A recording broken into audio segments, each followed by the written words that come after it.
Oke, di yang mana ayatnya? mana satu ayat Di dalam Alkitab, Firman telah menjadi Yesus. Silakan. Firman itu telah menjadi manusia, Yohanes 1 ayat 1, dan Firman itu Di mana ayatnya? Firman telah menjadi Yesus. Ada nggak? Firman itu telah menjadi manusia, Yohanes 1 ayat 14. Hanya manusia, Bang. Apa manusia? Saya juga manusia. Dan dinyatakan sebagai anak tunggal Allah. Anak tunggal Allah itu Pak hanya Yesus, Pak. Siapa yang ngomong? Keluaran 4 ayat 22 Israel anak Allah, anak tunggal Allah. Coba dibaca. Anak Allah, anak-anak Allah dengan anak tunggal Allah itu Keluaran 4 22 anak tunggal Allah itu Israel juga, Bro. Coba dibaca. Keluaran 4. Anak tunggal Allah dalam Yohanes 1 ayat 14 itu Israel itu Pak, itu bentuknya itu plural bukan singular. Berarti nggak anak tunggal dong kalau begitu. Jadi kita malam hari ini mau belajar. Ya semua teman-teman ya, yang Kristen, non-Kristen, baik dari Muslim, Hindu, Buddha, Konghucu, dan aliran kepercayaan. Kalau Anda punya beberapa dan beragam pertanyaan mengenai kekristenan, Anda boleh bertanya ya. Selama niatnya untuk bertanya bukan berpolemik, silahkan. Halo, selamat malam Kak Elia. Selamat malam Pak. Ada yang mau ditanyakan Pak? Ya, mau tanya aku. Ngobrol-ngobrol ya, boleh ya? Ya, silakan. Kalau di dalam Kristen, upah dosa itu adalah maut, betul ya? Betul, Roma 6 ayat 23. Apa hubungannya maut dengan dosa? Kan dosa itu pemberontakan Pak. Nah, pemberontakan itu menimbulkan natur keberdosaan. Jadi keberdosaan itu yang membuat kita harus maut itu adalah keadaan di mana kita tidak dapat bersatu dengan Allah, karena kan Allah itu kudus. Sedangkan dosa itu menyebabkan kita mengalami maut. Mengalami maut itu artinya apa? Keterpisahan dengan Allah. Makanya ketika Adam dan Hawa itu berdosa, mereka diusir dari Eden. Oleh karena apa? Allah itu kudus, itu tidak bisa bersatu dengan mereka. Kalau istilah teologi dalam orang Kristen itu disebut dengan berteosis. Ya. Jadi kalau saya melihat ada kambing mati di depan saya, kambingnya berdosa nggak? Ya kan kematian bukan kematian itu yang dimaksud Pak. Kematian itu ada 3. Ada kematian jasmani, ada kematian rohani, dan ada kematian kekal. Aduh ini jaringan saya lemot, bentar ya. Oke. Nah, manusia itu pada awalnya diciptakan Tuhan untuk tujuan yang kekal. Tapi karena keberdosaannya, karena mereka memiliki dosa, maka mereka harus mengalami kematian. Itu pada hubungannya dengan binatang. Karena binatang itu tidak diciptakan menurut gambar dan rupa Allah. Yakin ya? Ya, betul. Oke, buka Markus 16 ayat 15, tolong bacakan. Terus? Markus 16 ayat 15. Ya. Lalu ia berkata kepada mereka, pergilah ke seluruh dunia, beritakanlah Injil kepada semua makhluk. Ya, betul. Lalu apa? Kambing makhluk bukan? Ya, makhluk hidup. Berarti makhluk yang diinjili. Loh, pemberitaan Injil kepada segala makhluk itu, Pak. Ya, saya tanya kambing makhluk bukan? Makhluk ini lihat konteksnya. Karena mereka dengar ya, yang Allah pulihkan di dalam kitab Wahyu nanti itu adalah seluruh dunia. Karena yang terkutuk itu adalah Adam, dan Adam itu dari Adamah. Adamah itu tanah ya. Nah, semua yang di bumi ini itu menjadi menderita. Jadi mendapatkan dampak keberdosaan akibat ulah manusia. Nah, nanti itu akan dipulihkan. Jadi segala makhluk yang dimaksudkan oleh Kristus ke sini adalah manusia yang berhak dan bisa menerima Injil itu. Karena Injil itu ada kata manusia di situ, Kak. Yang ada kan makhluk. Segala makhluk di situ, lihat konteksnya. Itu berbicara tentang apa? Tikus makhluk bukan tikus. Betul.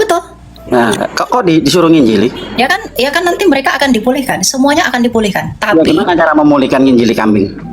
yang paling penting begini, kerusakan hewan-hewan dan kerusakan tumbuhan dan bumi ini itu oleh karena ulah manusia. Jadi Tuhan Yesus ingin menyampaikan kepada para murid bahwa semua manusia itu harus kamu injili, agar oleh karenanya nanti pembaharuan langit bumi baru di mana Adamah itu yang terkutuk itu akan dipulihkan pada keadaan yang semula. Bukan berarti kita menginjili secara verbal kepada hewan-hewan, bukan Pak. Tapi mereka mendapat bagian di dalam pemulihan kekal di dalam langit bumi baru. Jadi perhatikan kalau baca Alkitab itu bukan seperti baca kitab suci orang lain, Pak. Ya kalau Anda tidak terima ya silakan, itu urusan Anda. Nggak apa-apa. Gini maksudnya, Kak. Saya pernah baca pengakuan iman rasuli, ya. Berbunyi begini pengakuan imannya. Yesus dilahirkan tetapi tidak diciptakan, betul? Pernah dengar? Bukan pengakuan iman rasuli. Enggak, saya pernah dengar itu. Enggak, itu bukan pengakuan iman rasuli, itu pengakuan iman Nisea, Konstantinopel. Ya, pengakuan iman Nisea ya. Seperti yang tertulis di dalam kitab suci. Pengakuannya ngomong begitu. Pertanyaan saya, Yesus dilahirkan tetapi tidak diciptakan, tertulis di mana itu? Yohanes 1 ayat 3. Coba silakan. Ya. Oleh Dia segala sesuatu diciptakan. Coba baca. Itu bunyinya. Bagaimana mungkin ciptaan menciptakan ciptaan? tanpa firman tidak satupun yang telah jadi daripada segala yang dijadikan. Itu Yohanes 1 ayat 3. Firman itu bersama-sama dengan Allah dan firman itu adalah Allah. Kalau firman itu adalah ciptaan, bagaimana mungkin ciptaan bisa bersama-sama dengan pencipta sejak kekekalan? Yakin? Ya memang nggak mungkin. Yohanes 1 ayat 3. Buka Kolose 1 ayat 15. Kalau mau Ya, baca. itu permulaan dari Kristus adalah permulaan dari segala sesuatu yang diciptakan. Itu permulaan dari ciptaan, bukan ciptaan yang mula-mula. Oke, tapi diciptakan kan? Tidak, permulaan Tidak ciptaan. gimana? Coba dibaca lagi. Saya sudah ngerti itu. Itu yang dipakai oleh saksi Jehovah. Itu permulaan dari ciptaan, artinya sumber dari ciptaan. Bukan ciptaan yang mula-mula. Oke, Wahyu 3 ayat 14. Bedakan permulaan ciptaan, bedakan ciptaan yang mula-mula. Kalau ciptaan yang mula-mula berarti seperti Saya kasih lagi ayat bahwa firman itu diciptakan. Wahyu 3 ayat 14, tolong bacakan. enggak. Kalau firman itu diciptakan, bagaimana mungkin firman itu bisa kekal di dalam diri Allah? Padahal Allah bukan ciptaan. Bukan, jangan ke saya dong. Yang nulis Alkitab kan bukan saya. Ya, memahami Alkitab nggak boleh pakai logika kalian, Pak. Lo bukan berlogika, kita itu bertanya, Pak. Kan saya bukan orang Kristen ini. Makanya saya katakan, ya udah kalau saya jawab Bapak terima. Ya kalau Anda mau konfrontasi itu urusan Anda. Saya sudah katakan di dalam Wahyu itu pun, ya ciptaannya permulaan dari ciptaan itu tidak pernah dimaknai sebagai ciptaan yang mula-mula. Bapak-bapak gereja dan para rasul-rasul suci itu nggak pernah memahami bahwa Yesus itu adalah ciptaan, karena itu akan kontra dengan Yohanes 1 ayat 3. Sedangkan yang menulis kitab Wahyu itu juga adalah Rasul Yohanes bin Zebedeus. Oke, yang ayatnya di dalam Alkitab firman telah menjadi Yesus. Silakan. Firman itu telah menjadi manusia, Yohanes 1 ayat 1, dan firman itu mana ayatnya? Firman telah menjadi Yesus. Ada nggak? firman itu telah menjadi manusia, Yohanes 1 ayat 14. Manusia, Bang. Apa manusia? Saya juga manusia. Dan dinyatakan sebagai anak tunggal Allah. Anak tunggal Allah itu Pak hanya Yesus, Pak. Siapa yang ngomong? Keluaran 4 ayat 22 Israel anak Allah, anak tunggal Allah. Coba dibaca. Anak Allah, anak-anak Allah dengan anak tunggal Allah Keluaran itu 4 22 anak tunggal Allah itu Israel juga, Bro. Coba dibaca. Keluaran 4 Allah di sana, anak tunggal Allah dalam Yohanes 1 ayat 14 itu Israel itu Pak, itu bentuknya itu plural bukan singular. berarti nggak anak tunggal dong kalau begitu. Dengar dulu saya ngomong. Kalau Anda mau tanya, Yohanes 1 ayat 14 itu bentuknya singular, bukan plural. Jadi kalau kamu baca keluaran apa segala macam bahwa Israel itu bentuknya apa? Plural, bukan singular. Yohanes 1 ayat 14 itu singular.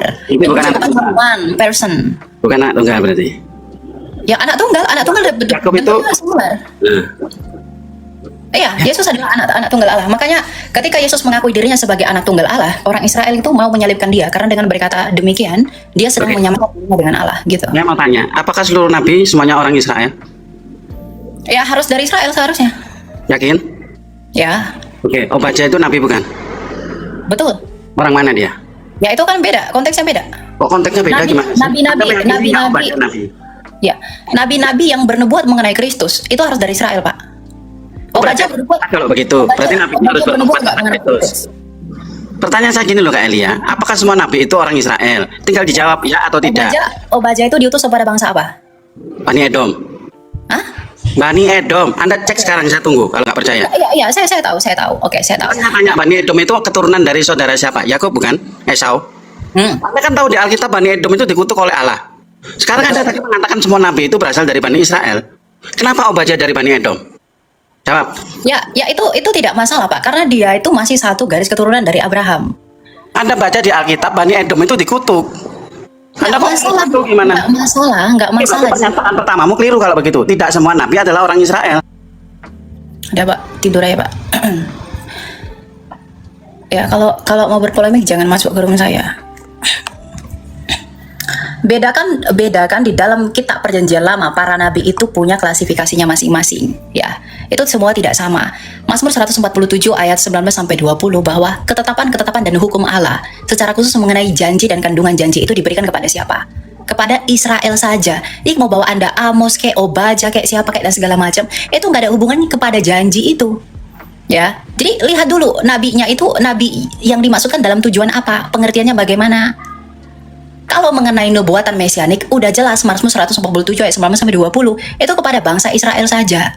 Saya tahu Anda mau melegitimasi kenabian nabimu itu menggunakan kitab suci kami. Obadya itu bukan Israel, dia juga dari Bani Edom dan diutus untuk orang Edom. Ya, Anda mau mengatakan begitu.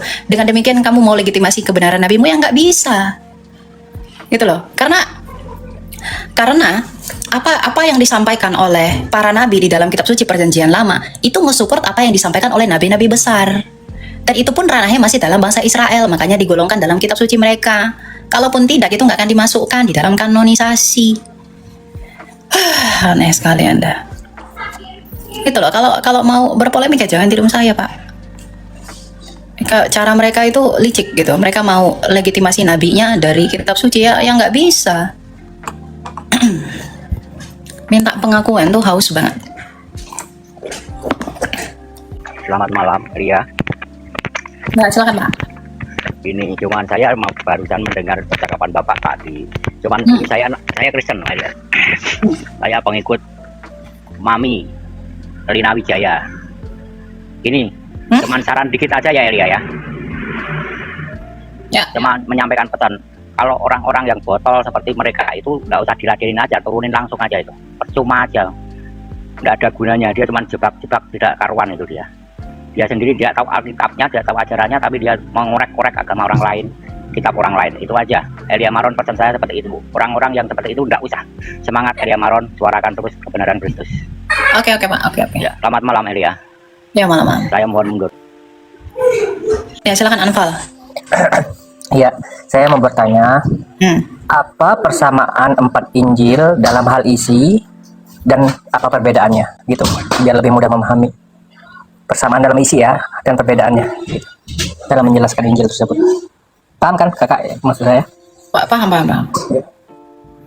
Bentar ya.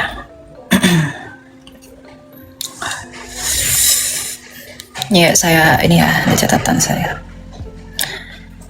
Ya, kalau di sini dah dari sumber Pak BP ya, ditulis begini. Matius, Markus, Lukas, Yohanes itu sebenarnya sama-sama bersaksi mengenai Kristus. Itu untuk menggenapi dan juga melegitimasi bahwa Kristus itu adalah sah di mata orang Yahudi sebagai pribadi yang pernah disaksikan dalam sejarah mereka.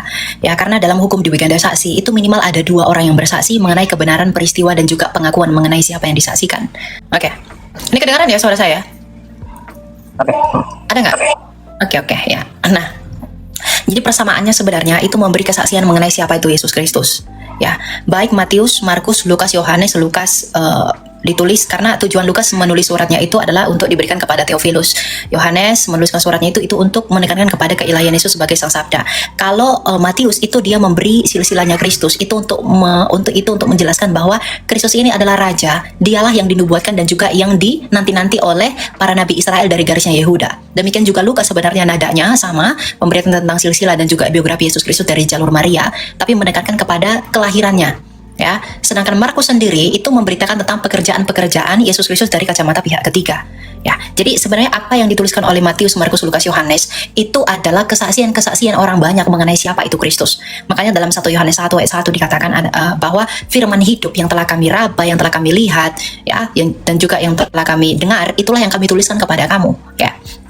Jadi singkatnya, kalau Matius itu dia itu ringkasannya ya, dia itu menuliskan bahwa Yesus itu adalah Mesias yang dijanjikan oleh Tuhan melalui para nabi tadi yang seperti yang saya katakan dengan silsilah-silsilah yang begitu jelas yang ditunjuk sampai kepada Adam ya. Nah, kalau Markus temanya ini itu dia mau memberitahu kepada bangsawan Romawi bahwa Yesus itu adalah raja yang menghamba. Makanya narasinya si Markus itu narasinya adalah biografinya Yesus dalam artian kemesiasannya yang berbeda dengan penulisan biografi oleh bangsa Romawi pada umumnya ya. Kalau Lukas dia itu lebih kepada pemberitaan yang luar biasa mengenai siapa itu Kristus. Jadi kalau kita mau melihat tentang dui naturnya Kristus, itu lebih jelas dalam Lukas. Jadi Lukas itu menekankan esensi keilahian Kristus, tapi di samping itu dia juga menekankan kemanusiaan Kristus. Nah, itu untuk mengelaborasi ayat yang mengatakan bahwa di dalam dialah secara jasmaniah keilahian itu berdiam diri secara penuh. Ya. Nah, sedangkan kalau Yohanes dia itu menekankan kepada keilahiannya. Makanya awalnya surat Yohanes itu dibuka bahwa pada mulanya adalah firman itu bersama-sama dengan Allah dan firman itu adalah Allah. Gitu. Jadi semua ringkasan para tulisan para rasul itu untuk menekankan apa yang telah dibuatkan di Perjanjian Lama bahwa sekarang telah digenapi. Matius, inilah Mesias yang datang itu dari silsilahnya. Lukas, inilah keajaibannya bahwa dia adalah Allah. Dalam Yesaya dikatakan bahwa akulah yang akan mengampuni dosamu dan lain-lain. Di dalam Markus dicatatkan kepada bangsa Romawi bahwa inilah bangsawan yang menghamba, bukan seperti pandangan duniawi pada masa itu. Lalu Yohanes menuliskan bahwa dia sungguh-sungguh dan benar-benar ilahi. gitu. Jadi kan 4 Injil kan itu udah sangat lengkap. Betul. Kak, ya. Nah, kenapa harus ada surat Paulus dipakai gitu? Untuk apa itu? Ya surat Paulus itu kan nasihat-nasihat dan juga pengajaran Paulus dari apa yang diajarkan oleh rasul-rasul Kristus dalam 4 Injil sinoptik itu kepada jemaat. Jadi singkatnya itu disebut dengan surat pastoral. Jadi Rasul Paulus ketika dia bertobat, ya dia dipercayakan untuk melayani Tuhan dan juga disaksikan oleh para rasul. Ya dia koleganya Petrus, koleganya Rasul Andreas dan juga rasul-rasul yang lain. Ya, nah Lukas juga karena yang penulis kisah Rasul itu adalah Rasul Lukas dan Lukas sendiri yang mencatat bahwa Petrus mengonfirmasi kerasulan Rasul Paulus, di mana Petrus adalah muridnya Kristus sendiri, pemimpin daripada para rasul. Ya, nah jadi kenapa ada surat-surat pastoral Paulus? Karena begini, Paulus ini adalah orang Benyamin, dia itu dari suku Benyamin, dia adalah seorang Yahudi, dia muridnya Gamaliel dan dia adalah ahli Taurat. Dia yang paling mengerti bagaimana itu Taurat, seperti apa itu Taurat, bagaimana pengajaran Taurat. Nah, Rasul Paulus itu Tuhan pakai untuk menunjukkan bahwa pengetahuan Paulus mengenai Taurat itu harus dibawa kepada pengetahuan yang lebih jauh bahwa ternyata Yesus Kristus lah yang menjadi penggenapan dari apa yang dia ketahui itu. Makanya Rasul Paulus berkata apa? Apa yang dahulu kuanggap mulia sekarang kuanggap sampah, karena dia telah mengenal siapa?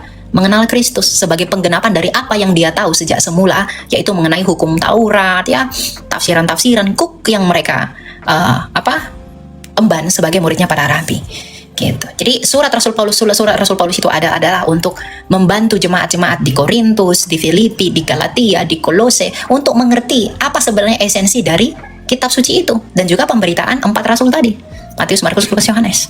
Gitu. Karena Rasul Paulus itu orang yang berpendidikan, ya, orang yang pintar sekali sehingga dia yang mengerti masalah menghubungkan perjanjian lama dengan perjanjian baru, di mana perjanjian baru di sana merujuk kepada apa yang ditulis oleh rasul-rasulnya Kristus, gitu. Jatuhnya Matius nggak sepaham memahami Taurat, nggak sepaham Paulus jatuhnya gitu. Nah, Rasul Paulus itu paling cerdas. Dia paling paham dengan Taurat gitu ya. Ya, karena dia itu rabi, ahli Taurat. Dia itu muridnya rabi. Dia itu muridnya rabinya rabi, Raban namanya. Raban Gamaliel. Itu Raban yang paling besar pada masa itu.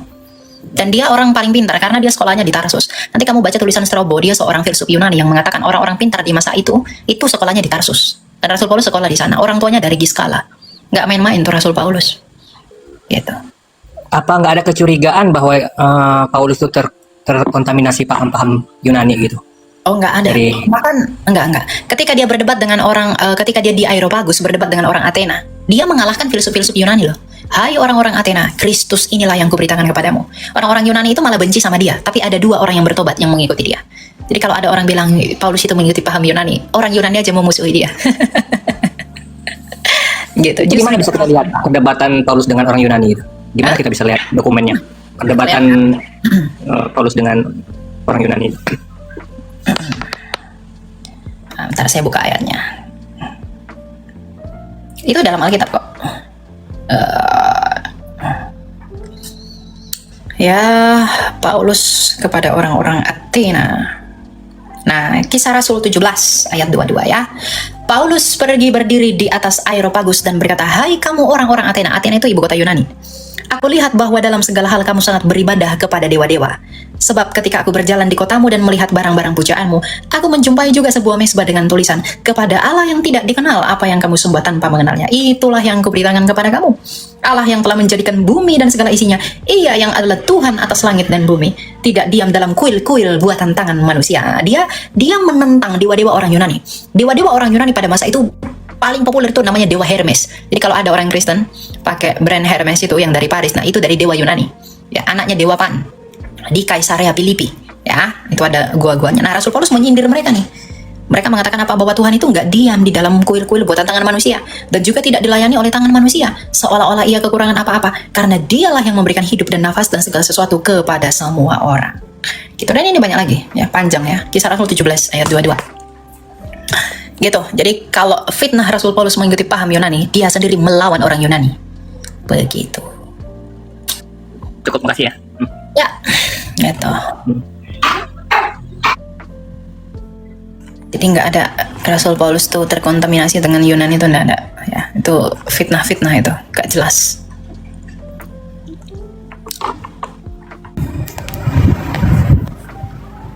Halo? Halo, malam. Ya, silakan ya. Mau tanya apa? Ini tentang Paulus. Kemarin kamu bilang Paulus sebagai para rasul ya. Iya, kenapa emang?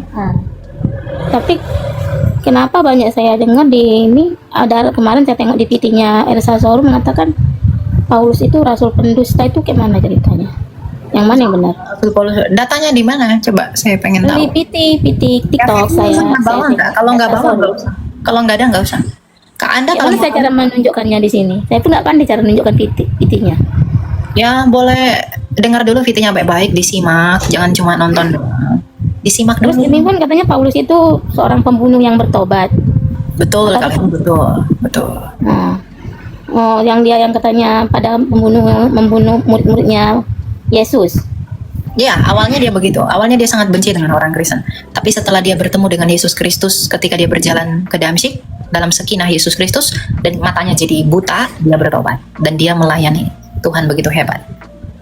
Saat Yesus sama murid-muridnya itu, ini masalah Yesus juga saya mau tanya juga, waktu Yesus jadi Tuhan, dilantik jadi Tuhan itu pada umur berapa ya?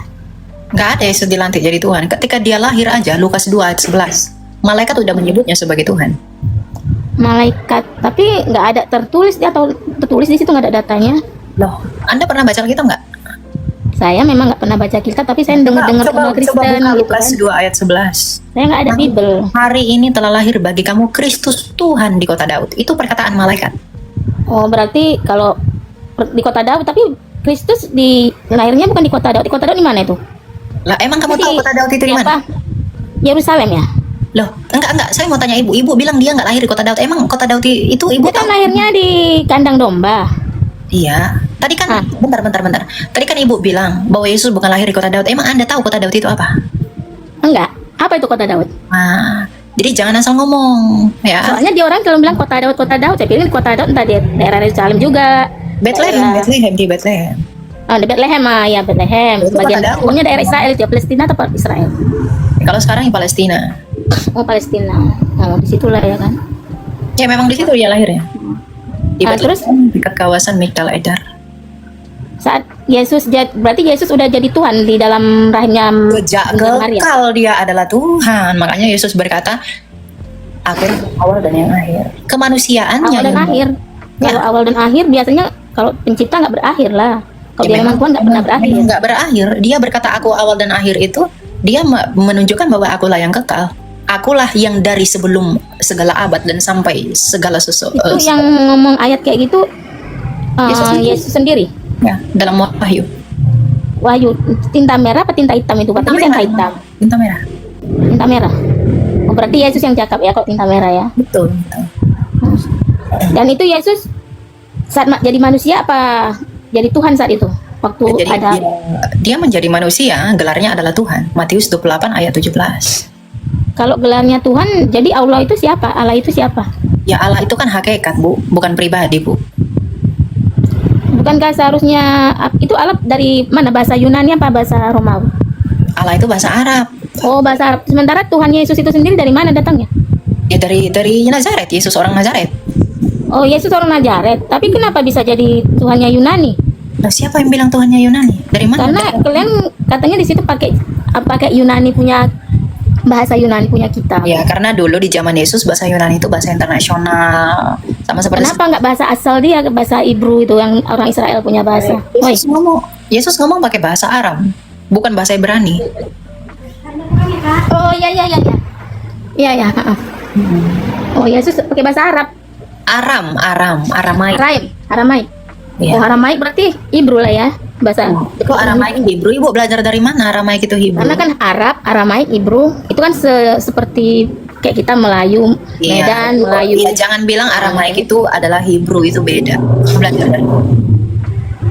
Tapi kalau orang Israel sendiri kenapa nggak pakai Allah? Mereka menyebut nama Tuhan. Katanya Ya, satu mereka- Tuhan antara mereka biasa. Nazaret sama Yahudi ya kan? Nasrani ya? Nasrani kan sebelum ada Kristen Nasrani kan? Lah, siapa bilang Nasrani sebelum mereka? Nasrani itu bukan Kristen, Bu. Apa itu? Nasrani itu ya orang-orang Nazran, Kristen itu pengikut Kristus. Oh, jadi Kristen ini bukan Nasrani bukan Kristen. Saya kira Nasrani itu Kristen juga. Bukan. Nasrani itu sekte. Loh, bukan Kristen yang sekte. Mana ada kami sekte? Kami itu sah. Udah kami itu udah dulu. Karena kan katanya Kristen ini kan pecahannya dari Katolik baru ada bidah. Jangan ngawur. Katolik itu Ngawur. Saya kan taunya dari apologian juga yang mengatakan gitu. Katolik itu sifat gereja, ya. Oh, gereja. Kalau Kristen itu pengikut Kristus, Yunaninya Kristianos gitu. Berarti Kristen sama Katolik nggak sama? Ya, Katolik itu sifat, Bu. Kristen itu sifat. adalah pengikut Kristus. Kalau Katolik dia nggak Kristus, tapi sama-sama Yesus juga. Katolik itu sifatnya gereja Kristen. Ya, jadi Tapi yang Kristen disembah sama kan Yesus juga kan? itu, makanya dengar dulu, jangan terlalu nafsu, Bu, ya. Dengar dulu pelan-pelan, ikuti, ya. Oh iya. Minimal biar Anda cerdas gitu loh. Jadi orang ngomong itu didengar, jangan nafsuan jadi orang, ya. Enggak, saya semangat betul. Soalnya Iya. Yesusnya dari Kristen. Turunlah kau. Kristen itu sifatnya Katolik. Kristen itu pengikut Kristus, sifatnya Katolik. Katolik itu artinya satu. Katolikos artinya itu satu. Jadi Kristen itu sifatnya satu. Kristen Katolik artinya Kristen yang satu. Gitu ya. Jangan nafsu sekali ya. Jadi ibu-ibu tuh jangan nafsu sekali. Udah nggak tahu apa-apa, nafsu sekali, mau rebut sana rebut sini. Pertanyaan Anda tidak terarah. Tujuannya, jadi tujuanmu tuh ke room saya itu nggak ada gitu loh. Apa yang dijawab kamu lari ke sana, apa yang dijawab kamu lari ke sini. Gitu ya, kasihan sekali kamu. katanya, tapi tidak bisa membawa apa yang mau ditanyakan tuh. Aduh, ya silakan Ohlim. Langsung ke ayat boleh? Iya, silakan. Amsal 26 ayat 4 dan 5. Amsal 26 ayat 4 dan 5. Bentar ya. 4 dan 5. Janganlah menjawab orang bebal menurut kebodohannya, supaya jangan engkau sendiri menjadi sama seperti dia. Jawablah orang bebal menurut kebodohannya, supaya jangan ia menganggap dirinya bijak, ya. Apa yang salah dengan ini? Gak ada yang salah, cuman aku pemahamannya kurang. Jadi menurut aku 4 dan 5 itu seperti ambigu gitu. Yang 4 itu larangan, yang kelima perintah. Tapi mirip-mirip kata-katanya. Diperjelas boleh, Kak? Jangan menjawab orang bebal menurut kebodohannya, supaya jangan engkau sendiri menjadi sama dengan dia. Jawablah orang bebal menurut kebodohannya, supaya jangan ia menganggap dirinya bijak. Nah, ayat 6-nya nih sama ayat 6 kunci. Siapa mengirim pesan dengan perantaraan orang bebal, mematahkan kakinya sendiri dan meminum kecelakaan. Amsal di mulut orang bebal adalah seperti kaki yang terkulai daripada orang lumpuh. Nah, jadi sini penulis Amsal itu ingin menasehati kita bahwa jangan menjawab orang bebal menurut kebodohannya agar kita sendiri tidak demikian, tidak seperti mereka, ya, menjadi sama seperti orang bebal itu. Jadi yang di highlight, di bold di sana itu adalah kebebalannya, ya. Lalu ayat 5, jawablah orang bebal menurut kebodohannya, bukan kebebalannya. Kebodohannya, agar gini, kalau orang bebal, kamu debat sama orang bebal, ya, kamu nggak akan ada selesainya. Tapi kalau orang bebal itu ngomong apa dan kamu tahu perkataannya itu bodoh, ya udah ikuti aja kebodohannya itu, agar nggak ribut gitu loh. Itu maksudnya. Jadi penekanan yang ayat 5 itu adalah kebebalannya, ya, dan yang ke ayat 5 itu adalah kebodohannya. Jadi jangan jawab orang bebal menurut kebodohannya, supaya jangan engkau sendiri menjadi sama seperti dia. Jawablah orang bebal menurut kebodohannya, supaya jangan ia menganggap dirinya bijak.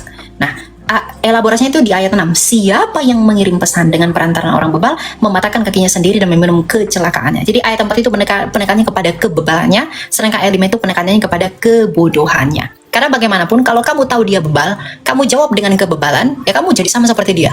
Lalu ayat 5, kalau kamu dia bebal, ya udah jawab dia dengan kebodohannya yang kamu tahu karena kebebalannya, agar kebebalannya itu tidak membuat kamu sama seperti dia dan dia tidak menganggap dirinya pintar dengan berkata-kata seperti itu.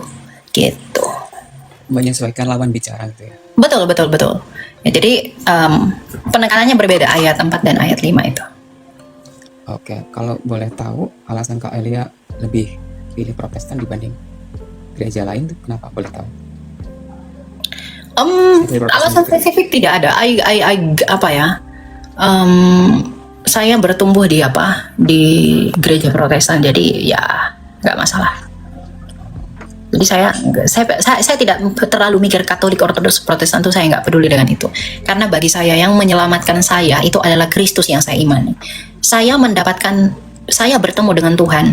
Saya merasakan kasihnya Tuhan. Saya merasakan bahwa Tuhan itu benar-benar memelihara saya. Itu ketika saya di Protestan. Dan ya ngapain saya harus pindah gitu loh. Jadi ya, saya punya keinginan dulu untuk pindah, tapi setelah saya belajar, lebih baik nggak usah gitu. Jadi saya menghidupi yang saya imani sekarang. Gitu. Ini terakhir pertanyaan boleh ya, Sat? Ya. Kak Elia kalau posting di TikTok itu baca narasi atau langsung ngomong dari keluar dari pikiran itu yang postingan-postingan? Ya saya belajar dulu. Saya belajar dulu sebelumnya beberapa jam, kemudian saya langsung buat video gitu. Oh, nggak baca ya? Nggak baca. Oke, thank you, makasih. Oke. Ada banyak nih yang mau naik. Sabar ya teman-teman ya. Ya silakan Samudera.